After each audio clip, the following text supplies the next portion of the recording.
Motorcycle चोरी उघड, 2 लाखांचा मुद्देमाल जप्त। स्थानिक गुन्हे अन्वेषण शाखा LCB सांगली व अनैतिक मानवी प्रतिबंध कक्षाने संयुक्त कारवाई करून मोटारसायकल चोरीचे 4 गुन्हे उघडकीस आणले आहेत। या कारवाईत तब्बल 2 लाखांचा मुद्देमाल जप्त करण्यात आला आहे। ही कारवाई माननीय पोलीस अधीक्षक संदीप घुगे व अप्पर पोलीस अधीक्षक कल्पना बारवकर यांच्या मार्गदर्शनाखाली पोलीस निरीक्षक सतीश शिंदे, सहाय्यक पोलीस निरीक्षक पंकज पवार, महिला पोलीस उपनिरीक्षक तेजश्री पवार व इतर अंमलदारांच्या पथकाने केली। पोलिसांनी राहुल श्रीकांत साळुंखे वय वर्ष 20 राहणार वासुंबे तालुका तासगाव यासह 2 बाल अपचारींना अटक केली।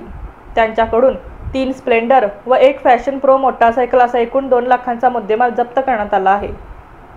आरोपींनी तुर्ची, सावळज व कुंडल परिसरातून मोटारसायकली चोरी करून विक्रीसाठी आणल्याची कबुली दिली आहे। या प्रकरणी तासगाव व कुंडल पोलीस ठाण्यातील एकूण 4 गुन्हे उघडकीस आले असून पुढील तपास संबंधित पोलीस ठाणे करीत आहेत।